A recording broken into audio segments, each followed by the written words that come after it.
Sanibonani bafethu again Beyond Boundaries igamala musamukelo kaGadebe silana ePretoria and ngihamba nenja game. Yes, welcome to my hood, man. Why is Remoka Siaka? I'm feeling like, as the host and everything. That's why I'm holding a mic like this, looking like I'm a news reader. Yeah, I want to show them that I'm actually doing things that has to happen. This is a Sunday and this is Beyond Boundaries. So we are lifting you up, like we always do. Yeah, no. Yeah. Sunday. And today we're here in Pretoria, Groenkloof. This is the tax campus, but we are in Groenkloof. So it's all about wheelchair rugby. We showed you, he says it's violent. Yeah. I mean, they don't call it dead ball for nothing. Oh, okay. So, because there's that. Okay, we'll use. Yeah, when people crash into each other, then there's blood, then there's. Yeah. So yes, it is a violent sport, but I mean it's good violence. It's fun. With that being said, I'm gonna pick you up and stop talking about violence and what dead ball and everything. We're here for wheelchair rugby, and then the feel good story. Yes, Baba. Yeah. So the feel good story here too. I mean it's I think without giving too much away.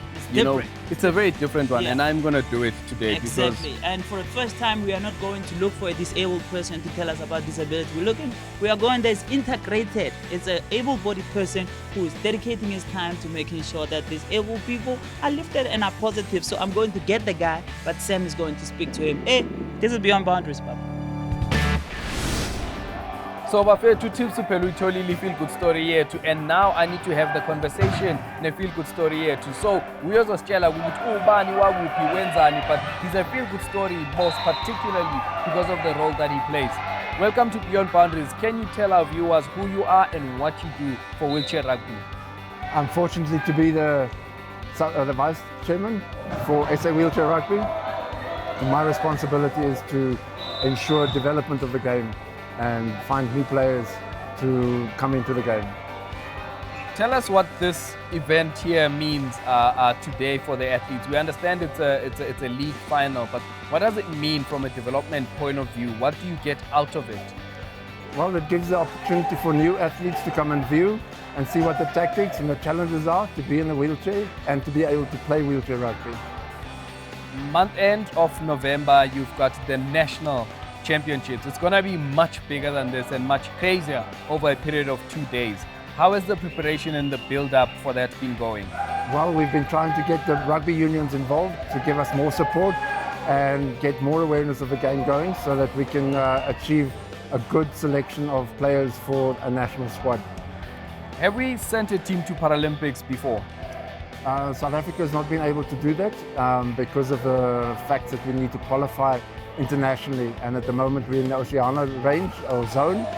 There's no African zone yet, but we're working on that. So are we going to Paralympics next year? No, not for 2020. It takes a while for us to qualify, but 2024? Can we at least put a challenge and say, can we make the Paralympic Paris 2024 is a challenge, and if we get going now, I believe that we can make it.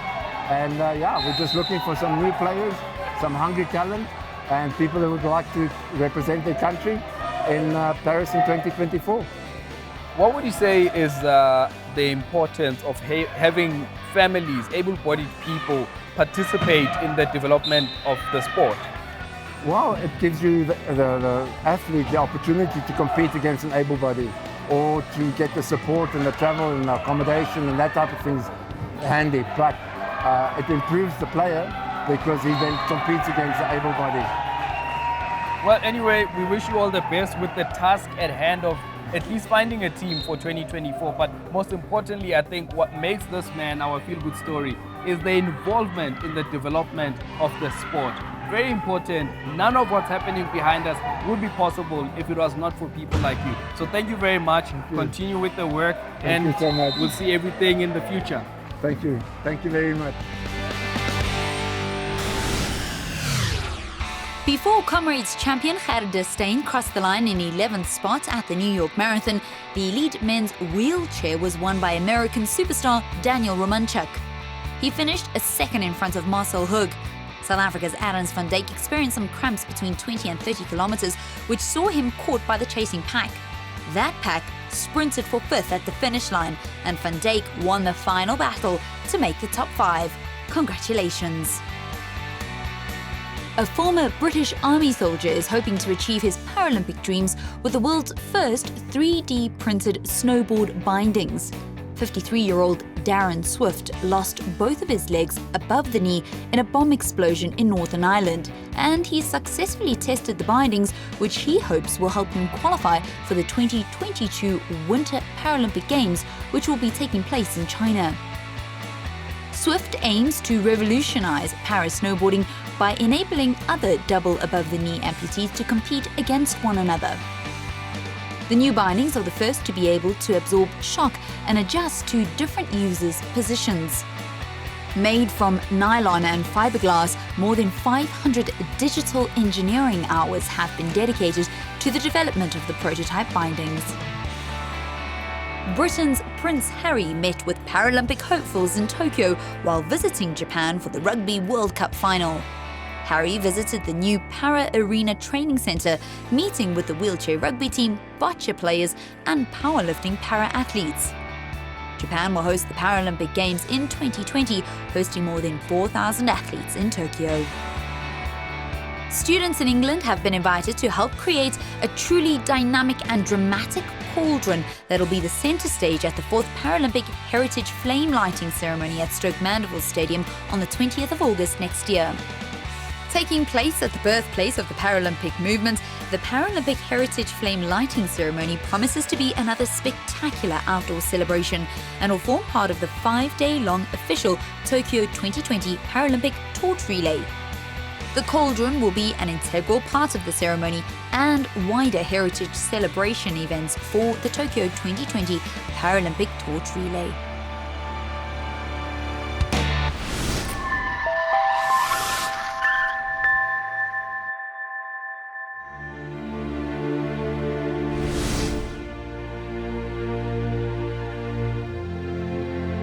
Sportswoman of the Year with a Disability. And Rune Liebenberg-Veyers. The Sprint Queen has been in outstanding form this season and wants to bow out at next year's Tokyo Games on a high.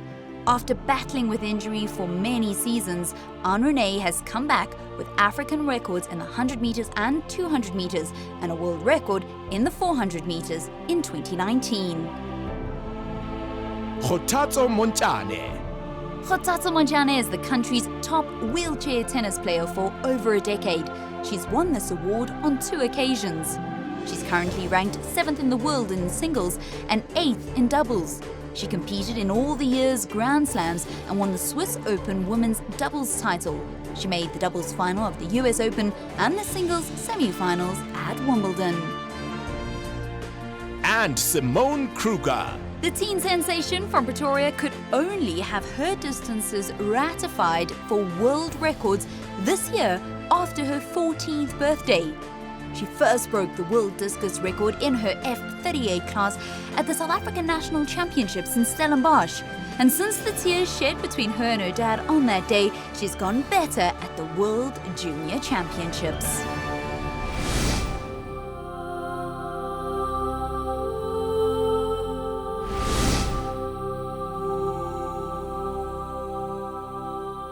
Sportsman of the Year with a Disability. Anthony Smythe. The World Adaptive Surfing Championships have come a long way since the first edition in 2015. It was there that the world first learned about the Cape surfing dynamo, Anthony. He injured his right arm when he was just 5 years old. In December, Smith led a class South African contingent to the biggest world championships to date and came back as world champion in the AS1 division, the second world crown that he's won. Smith is an advocate for the sport through his success, and it's just got a whole lot bigger. He's one of 12 invited surfers to the world's first adaptive surfing big wave contest. Mpumelelo Mhlongo. Another man who has his vision far beyond the South African Sports Awards is T44 star Mpumelelo Mhlongo. He's the only athlete in his class to jump beyond 7 meters. He's also set 3 new world records this year alone. As well as in the long jump, he's run 11.12 seconds in Paris in August for the 100-meter world mark and 23.13 seconds in the 200 meters in Stellenbosch for the 200-meter world record. And Ntando Mahlangu. The double amputee, who stole the hearts of all South Africans as a 14-year-old boy, has been nominated in this category once again. Mahlangu is ranked as the best T61 athlete in all the events he competes in and set 3 world records and 2 world leads at the national championships this year alone. He's been selected as brand ambassador for Team OSA and Toyota South Africa, as well as Citibank, leading up to the Tokyo Games next year.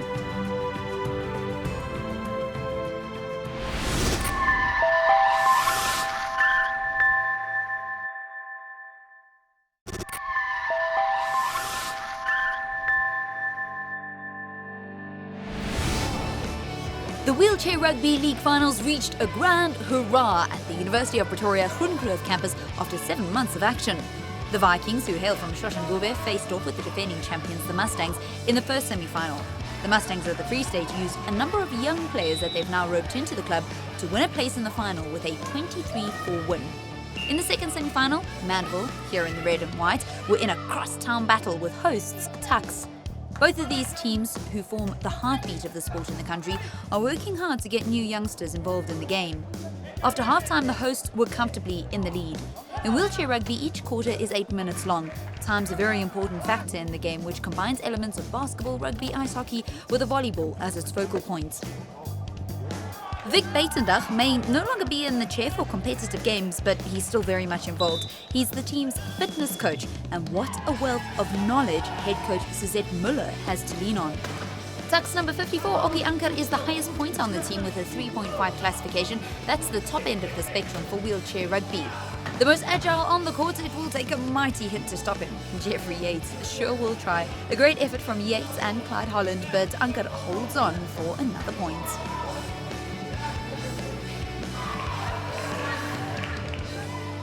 Here's Clyde Holland again with a big overhead pass to Yates.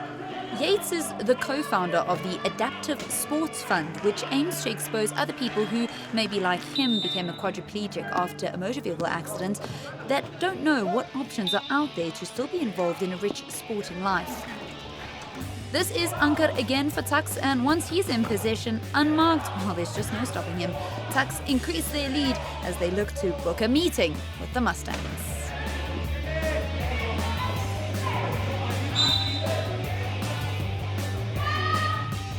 Do you recognize this man, Benny Erasmus?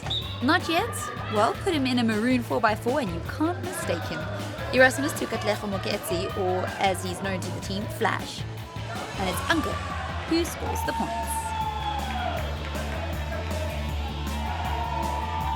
Mandeville are one of the founding clubs for wheelchair rugby in the country, and they'll be hosting the national championships at the end of this month. Oh, a mistake from Yates. And that is one person you don't want to lose possession to. The home team are well on their way in the second half of the game, but Mandeville have not given up in the semi-final. Here's Holland with the perfect response. Clyde is also chairman of the National Wheelchair Rugby Federation, which is fully affiliated with the South African Rugby Union. Mustangs players keeping a watch on proceedings and getting some valuable insight on their next opponents. When we get onto defense, pull him in so he goes. If the Weather Service needed any further evidence of October being a month for the record books, the players getting sprayed down to cool down. About the National Championships, there are hopes that the Eastern Cape will be present at this year's edition, with the Northwest, Gauteng, Free State and the Western Cape already having confirmed their participation. Speaking of new teams, Marties from Stellenbosch also tried to join the National League, but lack of players and funding hindered their participation this year. We are into the final quarter of this semi-final match, and Tuks have made a substitution. Thomas Mabena, who still needs his classification made permanent, with the points. Tuks did well to keep Malefitsane Mofokeng out of contention to block the attack. The University of Pretoria, well, they're on their way to the final, but Mandeville have remained committed to making it difficult for them. Sepenkosi Nkiketo with a big hit, but Anker gets the ball away to Erasmus, and Mabena is open to take the ball over the line through the plastic cones. With less than 2 minutes to play, a 17-point deficit may have seen others stop competing, but not Mandeville. Holland now, but it's Tuck's big man, Anker, who thwarts the attempt as Ryan Guest waited for the offload. The Mandeville number 4 has been playing for about 3 years now after a motorbike accident left him injured. That's Suzette Miller, coach of Tuck's for the last 2 years and wife of Armand Miller, who you just saw with the throw-in. Not the destination he'd hoped for, and Nkoketo collects, which leads to another point. Mandeville made a late substitution, bringing on stalwart Bongamandla Kumalo wearing number 6, the number of many a great South African rugby captain. Bonga has been playing the game over a decade, and when the national team toured New Zealand in 2009, he was there. Mandeville finished off with a point, but Tucks are through to the final. 34-49, the final score.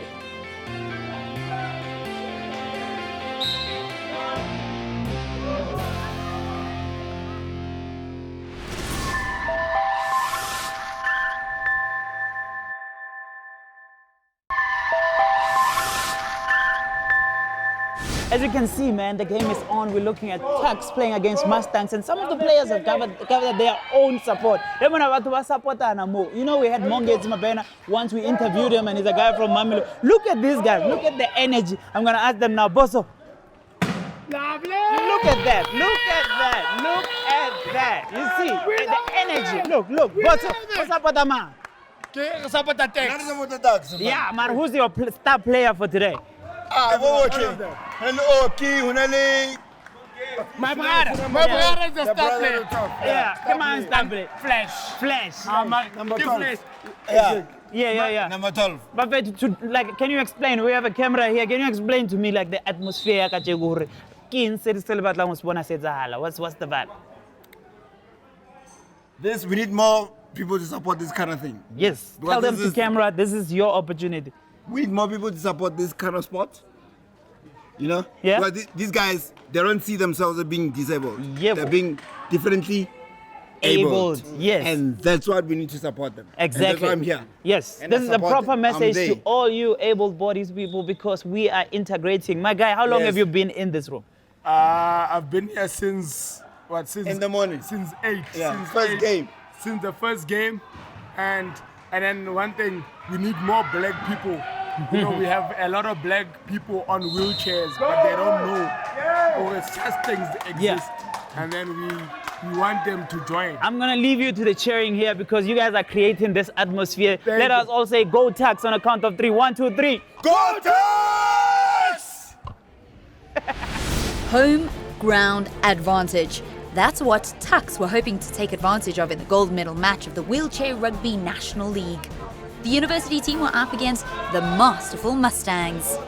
The Mustangs, coached by former hand cyclist Peter West, are playing in the orange and black. Tucks are in the white strip.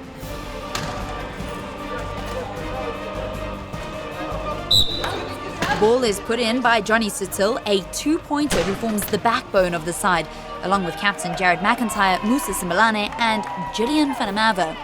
Yep, wheelchair rugby is a mixed team sport for quadriplegics. Men and women play together, and the benefit about having a lady on your team is their classification is reduced by 0.5. The Bloemfontein side opened the scoring, and the strong Oki Anker responds with a good solo effort. Anker is a 3.5 player. Players in the game are classified from 0.5 to 3.5 in 0.5 increments, and it's according to ability. But of the 4 players on court at a single time, you can only make up 8 points. Similane now to McIntyre, and Mustangs extend their lead. The National Wheelchair Rugby Federation are under the SARU banner and have presented an ambitious plan to reach the 2024 Paralympics. It would be great to see the sport get the support it needs.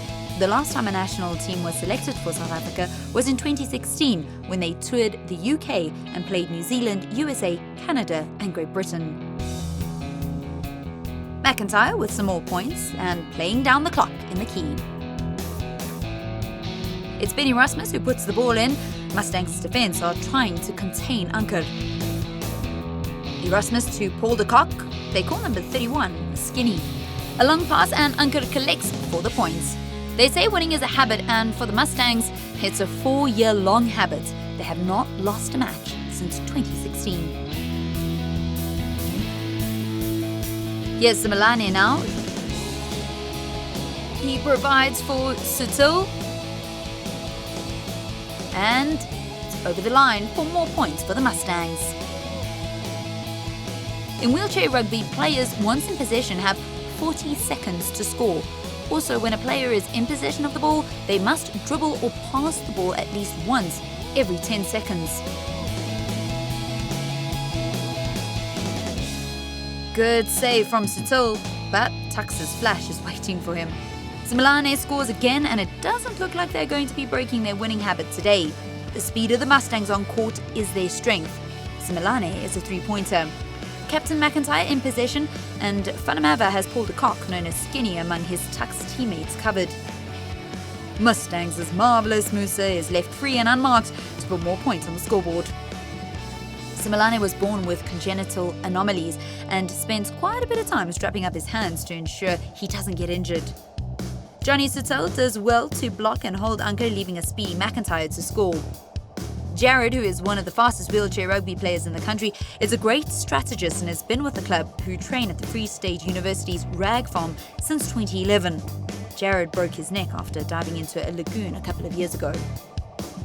The Mustangs team try to train 3 times a week, and they also double up as the Free State provincial side, who at the end of the month will be hoping to win their 3rd consecutive national title. It's been one-way traffic in this final of the National Wheelchair Rugby League final. Anker is hoping to change that. Fanamava is not making it easy for him at all. Tux are 8 points adrift with over a quarter still to play.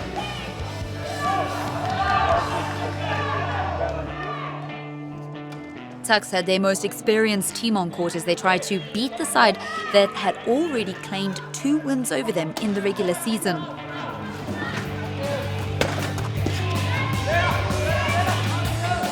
This is the teamwork and the game plan that the home side need to employ more of. Flash and Erasmus setting up Anker.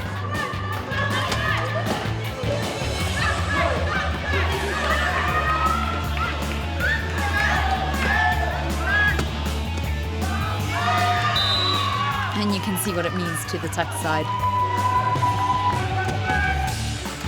Wheelchair rugby, formerly known as murder ball when it was developed in Canada back in 1977, has been a Paralympic sport since '94 and became a medal event in 2000.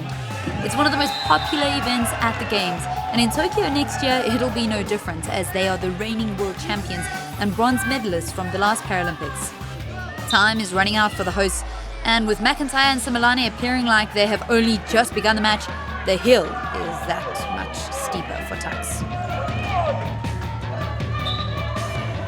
Simelane is studying at the moment, and besides being a point scorer, he's also a very hard hitter. There's a good reason why this sport was once known as murder ball. In the end, Tux will have to wait till next season to break the Mustangs' dominance over the league. The dominant Mustangs win the league title once more, the 4th year in a row, with a 33-54 point win. Congratulations. So, Wafea 2, this is the end of the show. It has been a good one and a very hot one. Chief, yes, we are training for Dubai, we are training on their behalf because, hey, man. Oh, yeah, I have a few of my world champs. Hey, people, speak to us, talk to us on our Facebook page, Beyond Boundaries, and watch us on YouTube.